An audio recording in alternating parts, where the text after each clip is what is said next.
What are you doing, Oreo? Are you looking for somebody? Huh? Are you looking for somebody?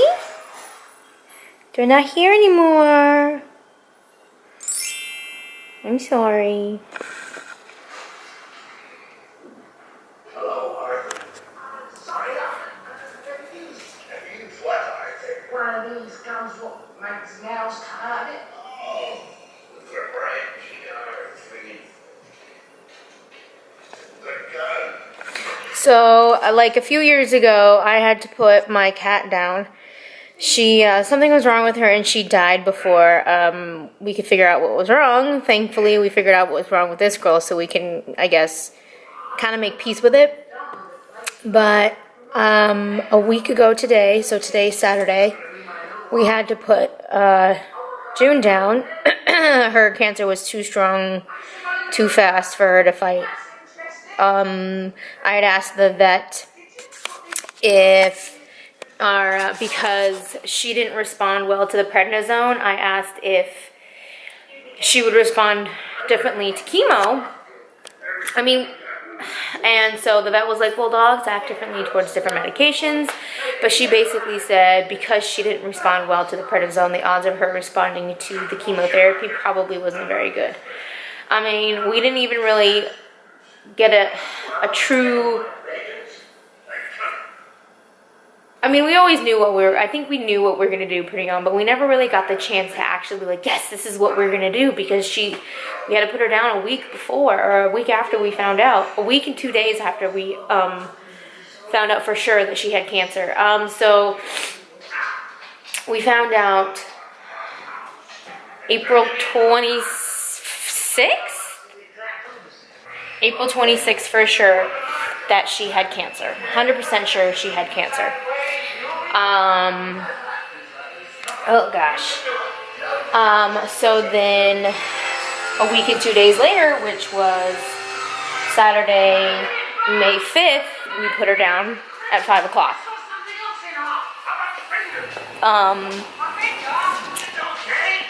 So about Wednesday morning, she threw up twice. The first time she threw up, it was just a little bit, and there was a piece of yam in there. It wasn't a lot, but it was still a concern because she had never thrown up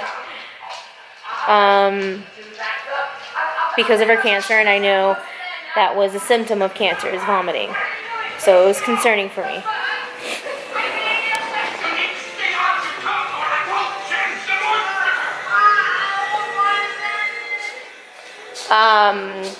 So then fed her, or at least tried to. She didn't want to eat her regular food. She didn't want to eat. I was feeding her Oreos food because she was eating it. I wasn't going to feed her prescription diet, which I have loads still because I basically just bought a bag. Loads. I might just use the rest of her food for TREATS for that one over there. I can't say the word because she knows what that word is. So Wednesday morning, when we normally wake up, fed her. I put those little packets, those little rectangle square thingies of Caesars. I topped her food with that, and she ate it. But then 30 minutes later, and she ate it along with her prednisone, and then 30 minutes later, all of it came up. So she didn't even get her prednisone for that time. So we basically gave her another prednisone.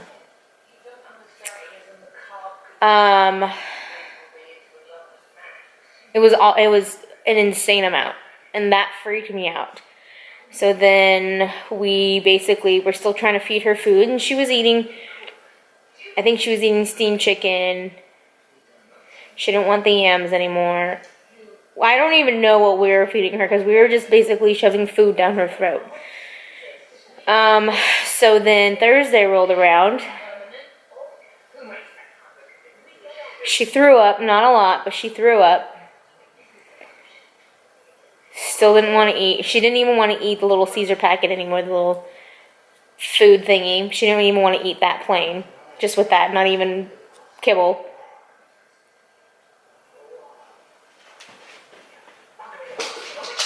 Or, I don't remember if it started Wednesday or it started Thursday. It was around that time.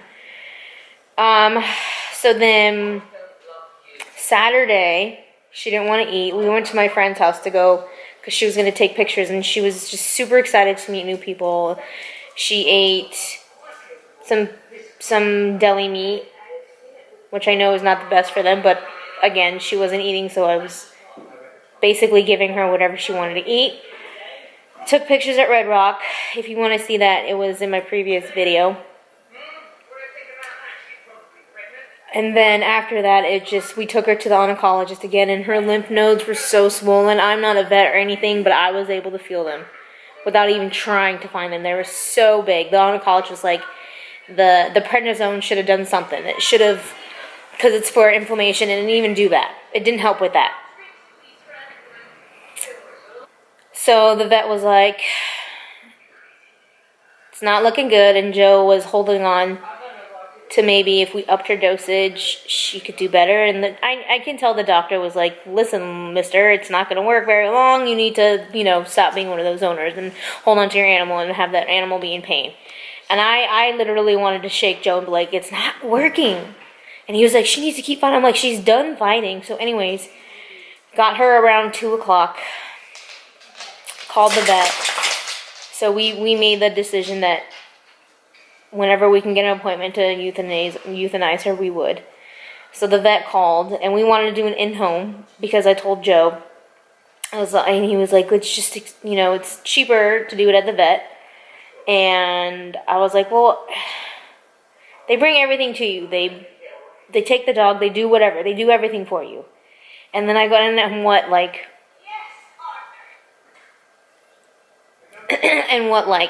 got him to, I think, agree with the in-home euthanasia is I'm like, well, the added benefit is that we're at our home, they take her, it's not like we're walking in with her and then not walking out with her.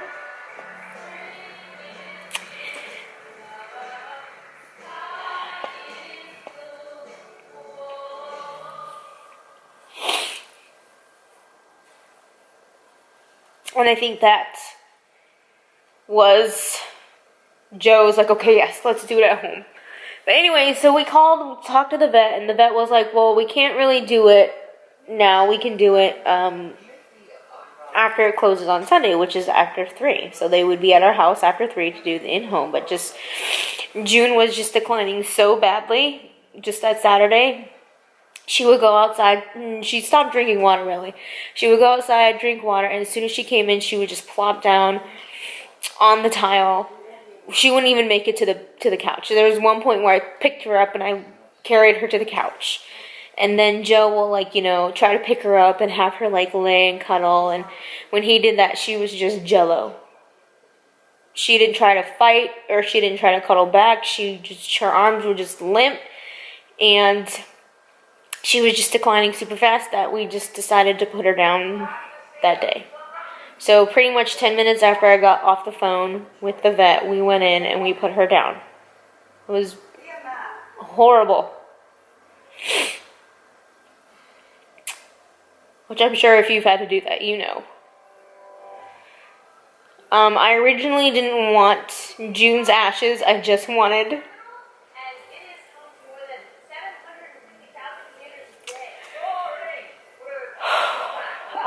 the keepsakes, her paw prints, the poem, her hair. But then when we actually decided to do it, Joe was like, no, I need her ashes. So we got all of that you saw. Joe took it really bad. I mean, he's still not 100%, but he took it really bad. Sunday, Monday, Tuesday started to get a little better. With me, I was actually surprised at how well I was handling it. I was like, why? I questioned it. I was like, why?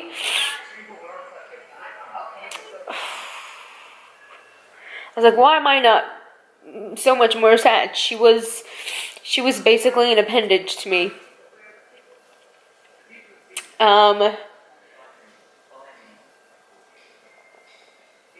When I got June, I was going through something very emotional, and it didn't hit me until about 2 or 3 weeks after what happened. And then when that happened, I was in a horrible state. And the same thing's happening with June. I was fine, and then Wednesday? I think Wednesday. So 4 days after we put her down, it just hit me.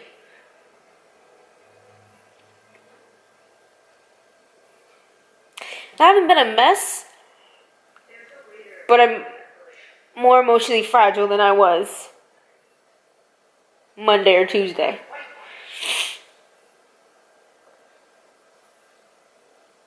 So maybe it is better. I don't know. I guess like this. Joe had his moment. And, you know, I was there for him, and then vice versa. Right now I'm having my moment.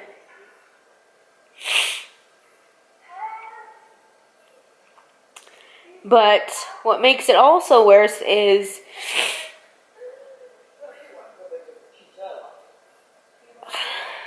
I don't know how to make it sound like I'm not being an a-hole towards my other dog, but I feel, and it probably isn't the case, it's just probably just the emotional state that I'm in. I feel resentment towards Oreo because she's not June. She doesn't cuddle. It's just she's different. And again, because I'm so emotional, like I feel I want to go get another dog right now to fill that void. But even then, it's not even guaranteed that the dog that we would get would be a cuddler. It could be another dog like Oreo, and I would just be like, I need that. You know, I'd be like, no, I need to get another dog until I get that feeling back, I guess. I don't know. But another thing that's making it worse is this girl she is better, but she does occasionally go out and try to find her sissy. She's been going out the dog door right there just occasionally, and then just looking around, and then coming back. And again, I could just be looking way too much into what's actually happening, and she might not even be doing that, but I mean, odds are. And she's stressed. She's been having diarrhea since Monday. She's super stressed. Monday was really bad for her because it was the first time she was by herself all day after the situation. And she's just been lethargic. We actually just got back from the PARK playing BLL about an hour ago. It's been super rough. It's not fun. But yeah, that's my life after June. LAJ, life after June. It's 7 days, LAJ. 7 days, life after June. It's not amazing. But thanks for watching. Like, subscribe, do what you want.